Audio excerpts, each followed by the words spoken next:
You can struggle all you want, but my pizzeria is going to Kyle and Karen. If you don't like it, get a divorce. My husband yelled that loudly. Following him, his brother Kyle also chimed in arrogantly. I'm family too, right? Give me the pizzeria. Kyle's wife, Karen, also insulted me. That amazing pizzeria is wasted on you. Get out already. A fierce anger welled up inside me. I didn't care what happened to these people. I decided to give them a thorough reckoning. First, I would correct their misunderstandings. I smirked, wondering what their faces would look like when they learned the truth. My name is Nancy. I'm 35 years old and I run a pizzeria. I have many regular customers, and thankfully, the business is thriving. This shop was originally started by my grandparents. My parents passed away from illness when they were young, so my grandparents raised me. As I helped out at the pizzeria, I began to aspire to become a pizza chef and take over the business. After graduating from culinary school, I started working at the pizzeria immediately. I learned how to make pizza from my grandfather and customer service from my grandmother. Thanks to their guidance, I became a skilled chef and conducted myself properly. For a while, the three of us ran the pizzeria together, but when I was 23, a man came to the pizzeria. His name was Sam. He was 5 years older than me. He was a pizza chef, but the pizzeria he used to work at had closed, and he was looking for a new job. My grandparents were elderly and considering retirement. They wanted another employee besides me, so we hired him. His skills were exceptional, and he quickly became an asset. He taught me many things, and before I knew it, we had grown close and got married when I was 25. My grandparents trusted him, saying he was a sincere and earnest man. Our married life was smooth, and even after my grandparents retired, we supported each other and kept the pizzeria running. However, when I was 31, my grandmother passed away from illness. The following year, my grandfather also passed away, as if following her. After that, my husband's attitude began to change. When I was in the kitchen, he often looked displeased and said, "Why don't you handle the customer service? I want to focus more on perfecting the pizza.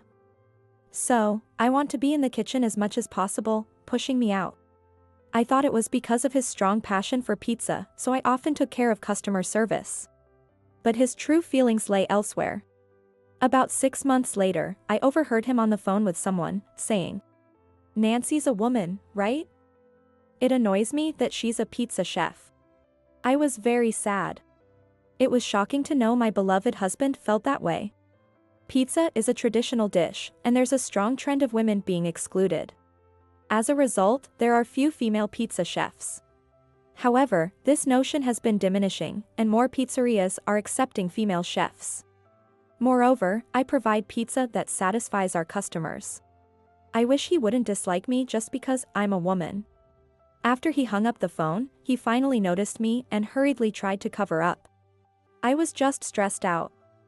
I won't ever say that again, I promise. Please forgive me, okay? Since he seemed genuinely remorseful, I decided to forgive him. But he started causing other problems as well. One day, I noticed that $2,000 from our joint savings had been withdrawn. When I confronted my husband, he said, "My brother lost his job and needs support. He's family, so we have no choice." But to be honest, I hated it. That's because his brother, Kyle, is a problematic person. He originally aimed to become a chef, but quit soon after because he couldn't handle the tough training. Since then, he's been hopping from one job to another. I've met him a few times, and each time he asked for money, leaving a strong impression of being irresponsible. His wife, Karen, also couldn't hold down a steady job. Yet, she constantly antagonized me, saying things like, "You must be exhausted working all the time. I'm enjoying my free life as a housewife." Did we really need to provide thousands of dollars in support to such people? They're adults, healthy, and should be able to manage on their own, I thought. While the pizzeria was profitable, our savings were dwindling. Initially, when I cautioned him about over-supporting them, he would show remorse and say, "I'm sorry." But later, he would say things like, "You're the one managing the savings and household budget.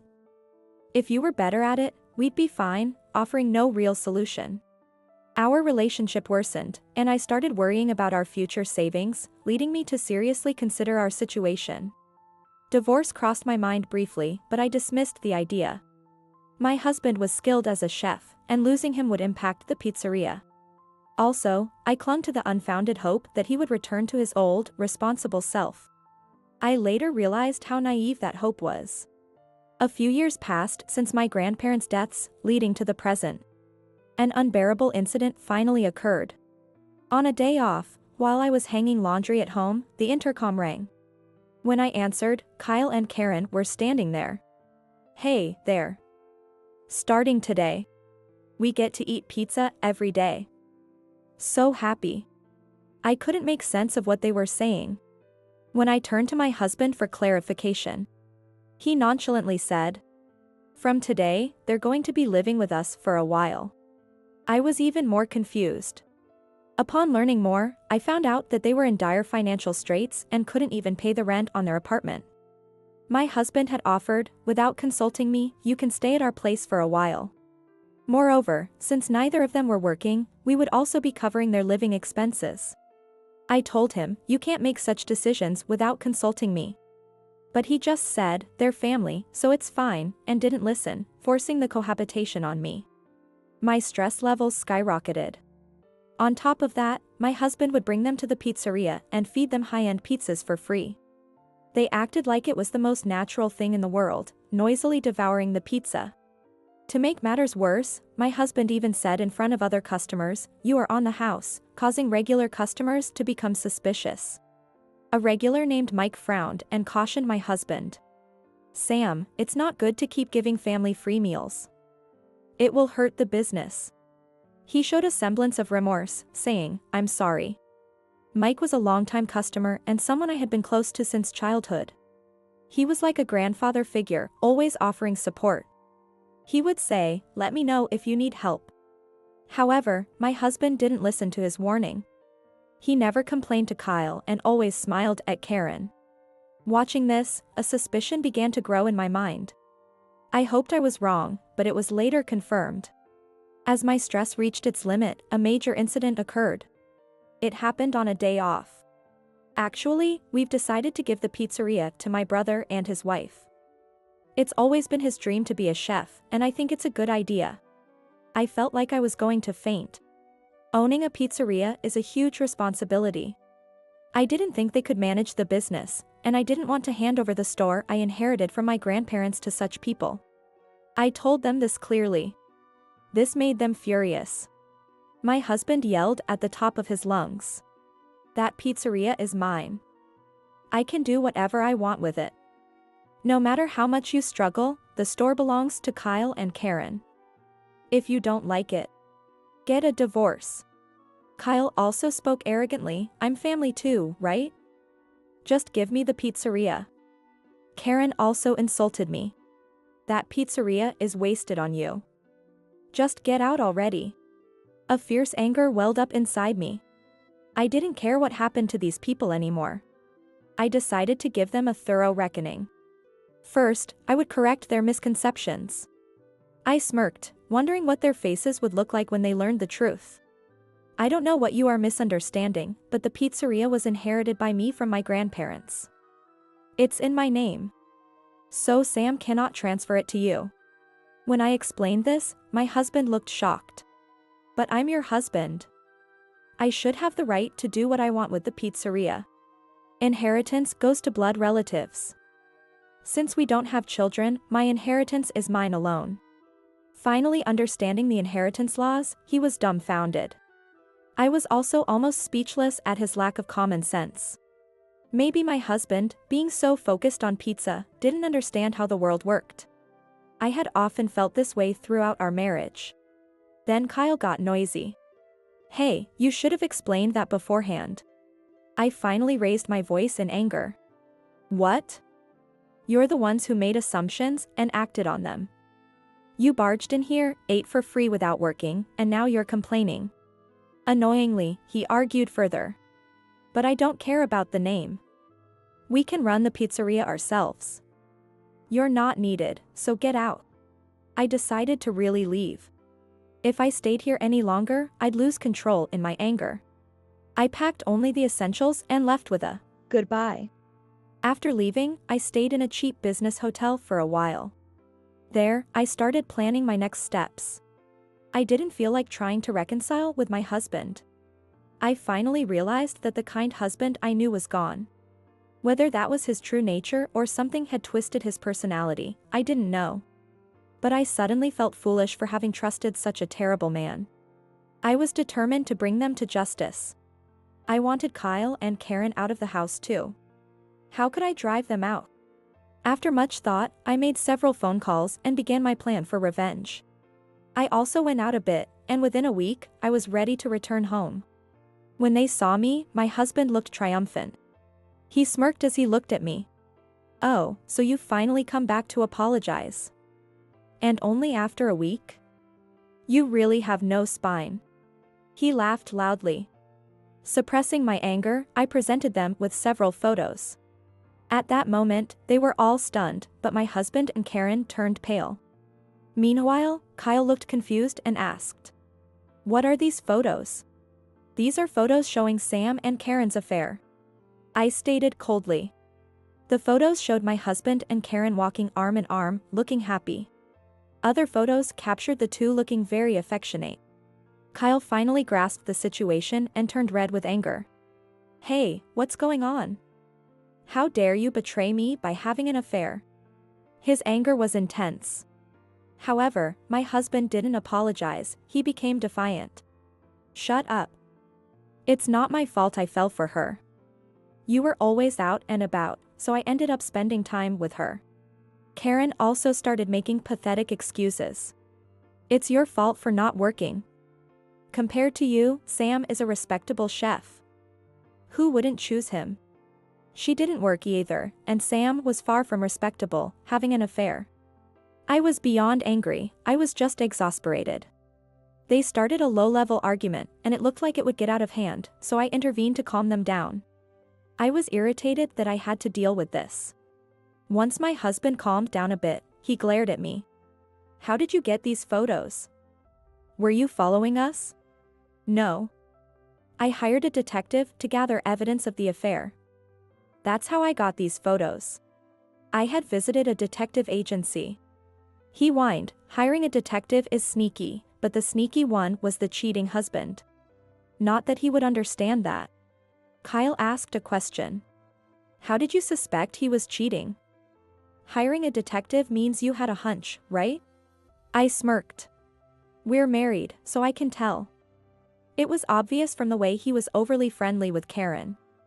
The smiles he gave her were completely different from those he gave me or the customers. My husband was speechless. He probably thought he would never get caught.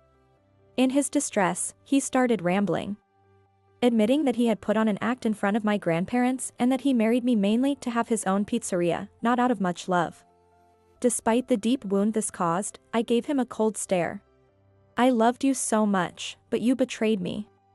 You did so many terrible things.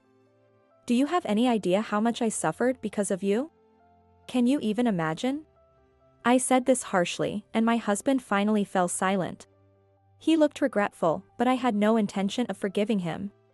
They were also silent, perhaps feeling awkward. With the room finally quiet, I continued. "I'm going to demand alimony from Sam and Karen, so be prepared." This statement made Karen loud again. "Wait a minute. I don't have any money. How can you demand alimony from someone like me?" I cut her off. "Just get a job and earn it. You can pay in installments.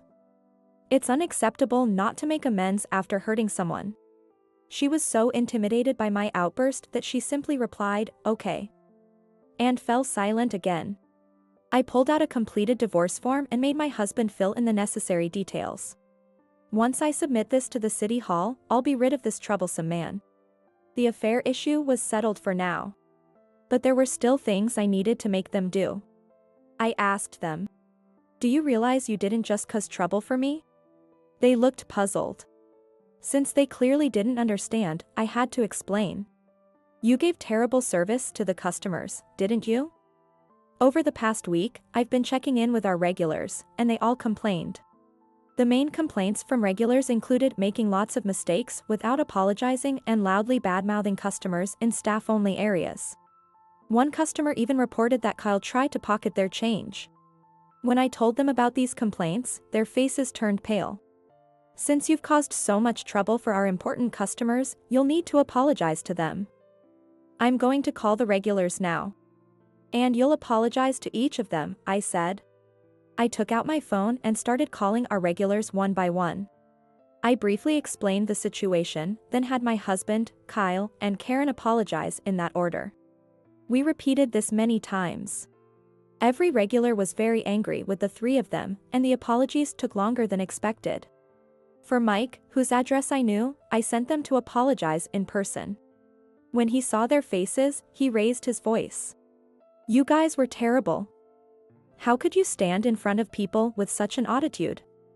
No matter how delicious the food is. I will never eat what you make." Then, he turned to me with a gentle smile. "Nancy, cut ties with them. Even without Sam, you'll find better chefs. Yes, I'm going to divorce him. Thank you for everything. I really appreciate it." In fact, before executing this plan, I had sought advice from Mike. His help was invaluable, and I was very grateful. After leaving Mike's house, I made sure to drive the point home to them. "By the way, I told the regulars about your affair and other misdeeds. You might want to be chefs, but our regulars won't come to your restaurant. And if they tell others, no one else will either. Even if they didn't open a restaurant, knowing that many people were aware of their failures would be a significant blow." I told them to pack their things and leave immediately, and I quickly kicked them out. They ended up having a loud argument on the street. And the police were called to take them away. They were troublesome to the end. Although they didn't end up with criminal records, they separated and lived apart. Kyle and Karen also divorced. I submitted the divorce papers to the city hall and cleanly cut ties with my husband. Kyle still couldn't hold a steady job and lived a poor life. He had a lot of debt and was constantly running from debt collectors. As promised, I demanded alimony from Sam and Karen. Karen found a job for now. However, having been unemployed for so long, her salary was much lower than others her age. My husband also moved to a distant state where he knew no one and found a new job. But rumors spread from somewhere, and all of them lived with their past misdeeds exposed, making their lives difficult. Especially Sam and Karen, who had to keep working to pay the alimony. Their lives must be much harder than they imagined. They can suffer as much as they want. Even after Sam left, the shop's business remained steady. Regulars, knowing the situation, frequently came to support the shop. Although I had fewer opportunities to be in the kitchen because of my husband, I had been secretly practicing, so my skills hadn't diminished. With enjoyable days back, I was leading a fulfilling life. We even hired a new employee. She's a young woman who just graduated from culinary school. She still has a lot to learn, but she shows promise. Her attitude towards customers is good, and she has a good reputation with our regulars. Since we're both women, we can talk more freely, and she often comes to me with her concerns. I think we've built a good relationship. I'm even thinking that it might be nice for her to take over the shop in the future. But I still intend to keep working hard. While cherishing the pizzeria I inherited from my grandparents, I want to continue growing as a pizza chef and as a person.